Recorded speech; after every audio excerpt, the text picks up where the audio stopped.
목소리로 할게요. 시작. 오늘은 어버이 주일입니다. 좋은 부모님을 주신 하나님 감사합니다. 주 안에서 부모님께 순종하고 공경하겠습니다. 저희 가정이 하나님 안에서 기쁨 넘치며 사랑이 넘치는 믿음의 가정들 되게 하나님께서 인도해 주세요. 예수님의 이름으로 기도합니다. 아멘. 우리 친구들 오늘도 나와서 함께 예배할 수 있도록 건강 주시고 모든 시간과 여건을 허락하신 하나님께 감사를 드립니다. 하나님, 코로나가 아직 잠잠해지지 않은 것 같습니다. 하나님, 이것이 또 길게 갈 수도 있을 것 같습니다. 하지만 하나님, 이 상황에서 더욱더 하나님을 저희가 찾게 하시고 더욱더 하나님께 매달려서 기도하게 하시고 예배를 더욱더 사모하는 우리 친구들이 될 수 있도록 인도하여 주시옵소서. 하나님, 우리 삶 속에서 하나님을 기억하고 또한 모든 선택에 있어서 하나님께서 무엇을 원할까 하는 그런 마음으로 선택할 수 있도록 하나님, 우리 친구들에게 지혜와 용기와 판단력을 주시기를 간절히 원합니다. 하나님, 모든 중심에 예수님이 있게 하시고 하나님이 있게 하셔서 우리 아이들이 어떤 일을 하든지 고민하지 않게 하시고 또한 모든 인생에 있어서 정말 선한 것을 택할 수 있는 정말 우리 친구들이 될 수 있도록 하나님 축복하여 주시옵소서. 오늘 예배 가운데서도 함께하여 주시기를 믿사오며 예수님의 이름으로 간절히 기도드렸습니다. 아멘. 말씀은 에베소서 6장 1절에서 3절 다 같이 큰 목소리로 읽어볼게요. 시작. 자녀들아, 주 안에서 너희 부모에게 순종하라. 이것이 옳으니라. 내 아버지와 어머니를 공경하라. 이것은 약속이 있는 첫 계명이니 이로써 내가 잘되고 땅에서 장수하리라. 아멘. 제목 안 바뀌었다. 오늘 제목은 부모님을 공경하자, 순종하자예요. 5월 8일 무슨 날일까요? 5월 8일 어버이날. 나 실제 괴로움 다 잊으시고. 이 노래 알아요? 어버이 노래? 알지? 5월 8일은 어버이날이야. 그래서 우리가 이때는 어버이가 누굴까?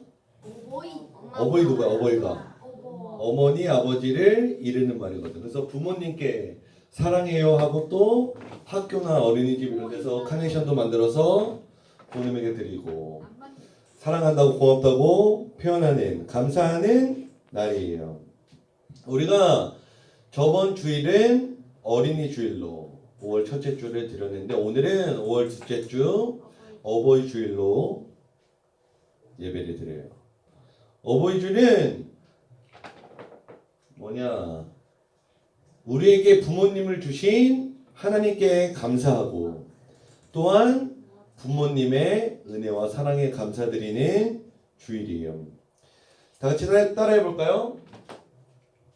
부모님, 따라해봐요. 부모님, 감사합니다.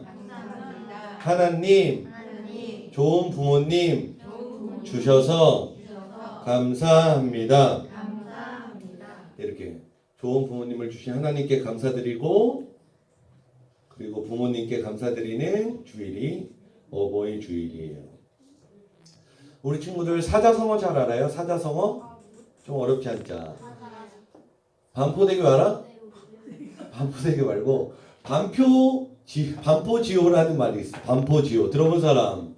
까마귀와 관련된 말인데 이거는 뭐냐면 반포지호는 어린 까마귀 새끼가 나중에 커서 늙은 자기 부모 까마귀에게 먹이를 물어다 준다. 그런 까마귀의 효도하는 그거.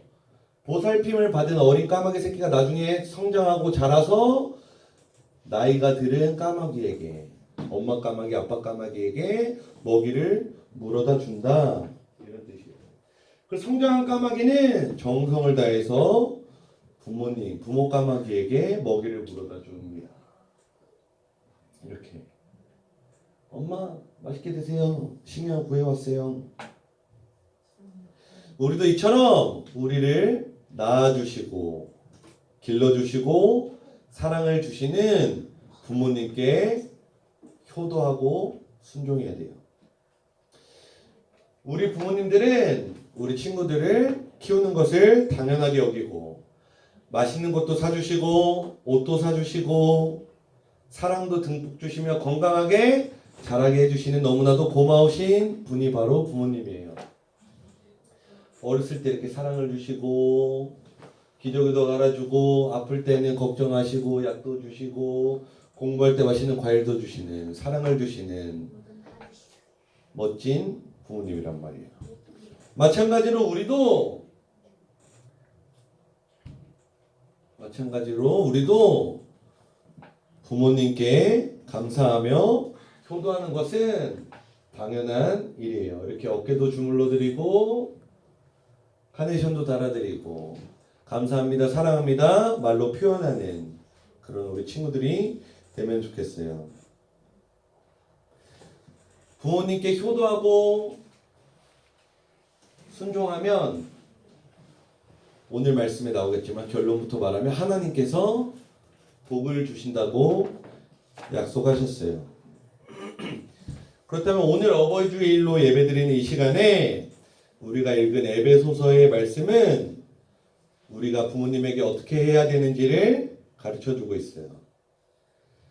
그리고 또한 우리가 어떻게 부모님께 효도하고 잘해야 하나님께 복을 받는지 에베소서에서 말씀해주고 있는데 그거를 세 가지를 얘기해 볼게요. 첫 번째로 주님 안에서 우리가 순종해야 돼요. 부모님 말씀에. 오늘 에베소서 말씀에서는 주 안에서 부모님에게 순종하라 라고 말씀하고 있어요. 6장 1절 다 같이 큰 소리로 읽어볼게요. 시작! 자녀들아 주 안에서 너희 부모에게 순종하라. 이것이 옳으니라. 부모님 말씀을 잘 듣고 따르는 것이 하나님의 뜻일까요? 뜻일까요? 뜻이에요. 부모님의 말씀을 따르고 순종하는 것이 하나님의 뜻이에요. 이것이 옳다 이랬잖아. 이게 맞는 거다. 하나님의 뜻이다. 하나님은 부모님을 통해서 우리를 이 땅에 보내시고 부모님을 통해서 우리를 자라나게 하세요. 그래서 부모님은 자녀들에게 우리 친구들에게 이 땅을 살아가는 동안에 하나님을 대신해서 우리에게 바른 길을 가르쳐 주시고 우리를 안내해 주시는 분이에요. 그렇기 때문에 부모님께 순종하는 것은 바른 길을 가는 것이고 하나님께서 기뻐하시는 일인 거예요. 바로 하나님의 뜻인 거예요. 부모님 말씀에 순종하는 것이. 다 같이 따라해 볼까요? 부모님께 순종하면 바른 길을 가게 된다. 하나님이 기뻐하신다. 맞아요. 부모님께 순종하면 바른 길을 가게 되고 하나님이 기뻐하시게 돼요. 그런데 6장 1절 말씀에 보니까 부모님께 순종할 때 앞에 하나가 붙어요. 뭐냐? 바로 주 안에서 부모님께 순종하라 라고 했어요. 즉 부모님께 그냥 순종하는 것이 아니라 주 안에서 주님 안에서 순종하라고 말씀하고 있어요. 예수님을 잘 믿고 예수님을 사랑하면서 예수님 안에서 부모님께 순종해야 하는 것이에요. 그럼 다시 큰 소리로 읽어볼까요? 여기서부터 읽어볼게요. 시작! 주 안에서 부모님께 순종하면 바른 길을 가게 된다. 하나님이 기뻐하신다. 우리 신림아동부 친구들 모두가 주님 안에서 부모님께 순종해서 하나님께 복을 받는 친구들 되길 바라요. 두 번째로 에베소서 말씀은 내 아버지와 어머니를 공경해라 라고 말씀하고 있어요. 같이 읽어볼까? 큰 소리로 시작! 내 아버지와 어머니를 공경하라. 이것은 약속이 있는 첫 계명이니. 공경한다는 것은 귀하게 여기고 높이는 거예요. 즉 부모님을 공경하는 것은 아버지와 어머니를 높이고 귀하게 여기는 것이에요. 무시하거나 창피하게 생각하는 것이 아니에요. 그런데 어떤 친구들은 부모님께 막 까불고 대들고 부모님 말씀을 잘 안 듣고 하는 친구들이 있어요. 간혹가다. 그것을 하나님이 기뻐하실까요? 아니면 좀 안 기뻐하실까요? 좀 별로 안 기뻐하실 거예요. 부모님을 공경하지 않는 것은 하나님께서 기뻐하시지 않으세요. 부모님을 높이고 귀하게 여기는 것이, 소중하게 생각하는 것이 하나님의 뜻이에요. 하나님이 기뻐하시는 일인 것이에요. 그럼 다 같이 따라해 볼까요? 시작! 부모님을 공경하는 것이 하나님의 뜻이다. 하나님의 기뻐하시는 일이다. 맞아요. 근데 우리가 부모님을 공경하면 하나님께서 선물을 주시는데 그것이 바로 에베소서 6장 3절에 나와요. 우리 그러면 6장 2절 3절, 2절은 방금 읽었지만 한 번 더 2절 3절 큰 소리로 읽어볼게요. 시작! 내 아버지와 어머니를 공경하라. 이것은 약속이 있는 첫 계명이니 이로써 내가 잘되고 땅에서 장수하리라. 아멘. 우리가 부모님을 공경하면, 부모님을 높이고 귀하게 여기면 우리가 이 땅에서 장수한다. 장수한다가 뭘까? 오래 산다, 건강한다, 복을 주신다 라는 말이에요. 또한 부모님을 공경하는 것은, 부모님을 높이는 것은 축복의 약속 있는 첫 계명이라고 했어요. 그만큼 중요하다는 거예요. 또한 하나님께서는 복을 주신다고, 축복을 주신다고 우리에게 약속하셨어요. 그래서 우리 신림 아동부 친구들은 한 명도 빠짐없이 모두 다 부모님을 높이고 귀하게 여겨서 하나님께 큰 복을 받는 축복의 사람들 되길 소망합니다. 마지막으로 전우사님이 성경 말씀에 나오는 이야기를 하나 들려주고 말씀을 마치려고 하는데, 오늘은 룻이라는 사람이에요. 룻. 남자일까 여자일까? 오, 맞아. 여인이야. 룻인데, 그래서 성경에, 구약 성경에 보면 룻기라고 나와 있지. 그래서 룻기 1장에 나오는, 초반부에 나오는 말씀 얘기를 할 거예요. 효도를 해서 복을 받은 룻 이야기를 할 거예요. 나옴이라는 여인이 있었거든요. 근데 이분은 남편이 있었는데 남편 이름은 엘리멜렉. 그리고 근데 그분이 돌아가셨어. 그래서 나오미는 두 아들과 두 며느리, 이렇게 5명이 있었어요. 두 아들의 이름은 말론, 기럧. 그리고 며느리 2명의 이름은 룻과 오르바예요. 근데 남편 엘리멜렉이 죽고 10년 정도 지났나 두 아들도 갑자기 죽게 돼 버렸어요. 모압 지방에서 살다가 죽게 돼 버렸어요. 두 아들이. 말론과 기럧이 하늘로 날아가고 요동하는 건 천사가 됐나 봐. 두 아들이 죽게 되었어요. 그래서 나오미는 이제 남편 죽고 아들 둘 죽었으니까 누구만 남았지? 두 며느리 2명만 남았어요. 룻과 오르바.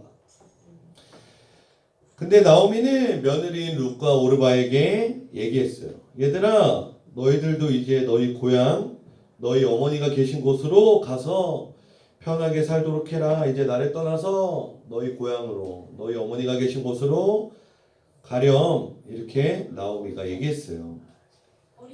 그러자 둘 다 거절을 하고 아니에요, 괜찮아요 했지만 나오미가 괜찮아, 걱정하지 마, 가도 돼 하니까 오르바, 며느리 중에 한 명인 오르바는 울면서, 슬피 울면서 자신의 길을 떠났어요. 자신의 고향으로 떠나버렸어요. 어머니 죄송해요, 저는 떠나겠습니다 하고 울면서 떠났어요. 그러나 룻은 어떻게 했을까? 룻은 나오미 곁을 떠나지 않고 끝까지 나오미와 함께 했어요. 야, 얘야, 룻아, 너도 살 길을 찾아. 어머니에게 떠나가는 게 좋지 않겠니? 나에게 있으면 희망도 없고 너 너무 외롭고 할 것 같아. 너희 어머니에게 가렴. 아니에요, 어머니. 저는 절대로 어머니를 떠나지 않을 거예요 라고 말하면서 끝까지 나오미의 곁을 지켰어요. 나오미를 떠나지 않고 나오미에게 효도한 룻은 하나님께 큰 복을 받았어요. 나중에 보아스라는 남자를 만나서 다시 결혼을 하게 되고 또한 예수님의 조상이 되는 복도 받았어요. 룻이 오벳을 낳고 오벳이 이새를 낳고 이새가 바로 다윗을 낳았어. 그리고 다윗이 누굴 낳아요? 마리아를 만나서 예수님을 낳았지. 이렇게 룻은 효도를 했기 때문에 예수님의 조상이 되고 보아스라는 좋은 남자를 만나서 그런 큰 복을 받게 되었답니다. 우리 친구들 모두 다 오늘 읽은 에베소서 말씀대로 주 안에서 주님 안에서 부모님 말씀에 순종하고 부모님을 높이고 귀하게 여겨서 공경해서 룻처럼 하나님께 큰 복을 받는 우리 신림아동부 친구들 되길 바래요. 마지막으로 우리 다 같이 큰 소리로 앞에 글씨 읽고 설교 마칠게요. 큰 소리로 작게 하면 10번. 여기 이름 넣는 거야. 동그라미에다가 이은수, 김민호 딱 넣는 거야. 자기 이름 넣어요. 시작. 주 안에서 부모님께 순종하고 공경하는 김민호가 되자. 이름 넣었어? 좀 작아. 한 번 더 크게. 시작. 주 안에서 부모님께 순종하고 공경하는 김민호가 되자. 아멘. 두 손 모아서 기도할게요. 하나님 감사합니다. 좋은 부모님을 저희에게 주셔서 감사합니다. 하나님 말씀처럼 주님 안에서 부모님께 순종하고 부모님을 공경하겠습니다. 룻에게 큰 복을 주셨던 것처럼 저희들에게도 큰 복과 사랑을 내려주세요. 예수님의 이름으로 기도합니다. 아멘.